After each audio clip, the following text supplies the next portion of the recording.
भारतीय communist party यानी मार्क्सवादी के महासचिव सीताराम येचुरी के निधन के बाद राजनीतिक गलियारों में सन्नाटा है। कई नेताओं ने येचुरी के निधन पर शोक प्रकट किया है। बीते शनिवार को सीताराम येचुरी का पार्थिव शरीर दिल्ली एम्स में लाया गया। सीपीआईएम का कहना है कि येचुरी की इच्छा के मुताबिक उनके पार्थिव शरीर को मेडिकल रिसर्च के उद्देश्य से एम्स को दान कर दिया गया है। एम्स दिल्ली में मीडिया प्रभारी और एनाटॉमी विभाग की प्रोफेसर डॉक्टर रीमा दादा ने बताया है कि सीताराम येचुरी के परिवार ने उनका पूरा शरीर मेडिकल रिसर्च के लिए दान कर दिया है।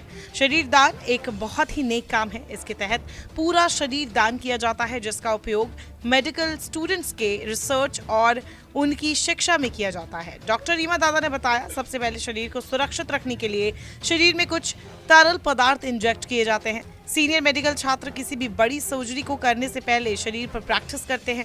हम अपने टैंकों में 50 से 60 शव रखते हैं, जिनमें से हर साल 10 से 12 शव मेडिकल छात्रों को पढ़ाने के लिए निकाले जाते हैं। शोध और शिक्षण के लिए उपयोग किए जाने के बाद बॉडी का पूरी रीति रिवाजों के साथ निगम बोध घाट पर अंतिम संस्कार किया जाता है। आप खुद सुनिए डॉक्टर रीमा दादा ने क्या कुछ बताया। और इसमें ये पूरी बॉडी डोनेट की जाती है, जो स्टूडेंट्स के मेडिकल एजुकेशन और रिसर्च के काम आती है।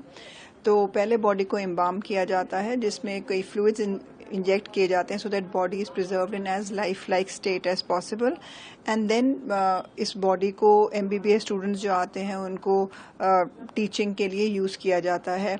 Both gross anatomy, micro anatomy, neuro, embryology, इन सारी चीज़ों को यहाँ स्टडी कराया जाता है।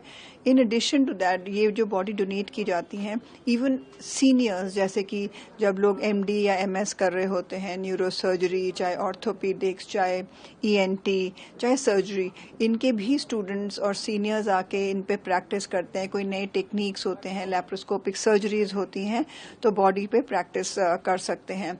तो बॉडी डोनेशन एक बहुत नोबल कॉज है। तो जैसे मैंने आपको बताया कि बॉडी को एम्बाम किया जाता है, जिसमें बॉडी में कई फ्लूइड्स इंजेक्ट करे जाते हैं, जिससे बॉडी डिके नहीं करती।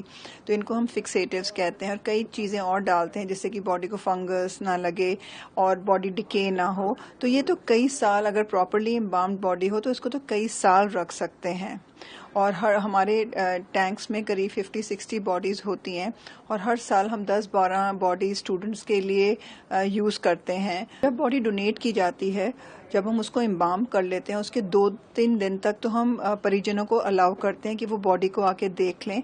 उसके बाद हम परमिशन नहीं देते। जैसे ये बॉडीज़ यूज होती हैं डिसेक्शन के लिए, कई बार स्लाइड्स भी बनती हैं।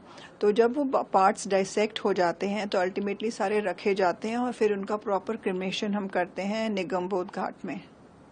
बता दें, सीताराम येचुरी लंबे समय से निमोनिया से जूझ रहे थे, जिसमें कॉम्प्लिकेशन के चलते उनका असामयिक निधन हो गया। बहुत सारे लोगों को लगता है कि निमोनिया बड़ी आम बीमारी है, लेकिन ये दर्दनाक और जानलेवा दोनों हो सकता है। फ्लू की तरह सिम्टम्स होते हैं तो पता भी नहीं चलता है। ऐसे में कुछ जरूरी चीजें हैं जो आपको जाननी चाहिए। निमोनिया एक लंग इन्फेक्शन है जो बैक्टीरिया, वायरस या फंगस के कारण हो सकता है। इसमें लंग्स में फ्लूइड भर जाता है और ये दोनों फेफड़ों को अफेक्ट कर सकता है। वैसे निमोनिया किसी को भी हो सकता है, लेकिन इससे बुजुर्ग और बच्चे सबसे ज्यादा अफेक्ट होते हैं। बच्चों और बुजुर्गों में इम्यूनिटी कमजोर होती है, उनका लंग फंक्शन कमजोर होता है। 65 साल की उम्र आते आते लोगों को कई तरह की बीमारियां घेर लेती है, जिससे उन्हें निमोनिया होने का रिस्क बढ़ जाता है। कह सकते हैं कि दोनों की एज ग्रुप के पेशेंट सबसे ज्यादा नाजुक होते हैं, इसीलिए निमोनिया होने पर इन्हें कॉम्प्लिकेशन के भी चांसेस बढ़ जाते हैं। अब निमोनिया के लक्षण की बात करें तो खांसी के साथ बलगम आना, सांस लेने में तकलीफ, ठंड लगना, बुखार, सांस लेने या खांसने पर सीने में दर्द होना, थोड़ा चलने फिरने में थकान महसूस करने लगना, भूख कम लगना और खांसी के साथ मतली या फिर उल्टी आना। सीताराम येचुरी एक दिग्गज नेता थे। उनके निधन से जहां राजनीतिक जगत में शोक छाया हुआ है, तो वहीं निमोनिया को लेकर एक बार फिर चिंताएं जताई जाने लगी है। नमस्कार, मैं हूं मानक गुप्ता। अगर आपको हमारा ये वीडियो पसंद आया हो तो इसे लाइक और शेयर जरूर करें, और हां, हमें सब्सक्राइब और फॉलो करना ना भूलें, ताकि आप देश और दुनिया की कोई खबर मिस ना करें। तो जुड़े रहिए हमारे साथ और देखते रहिए न्यूज़।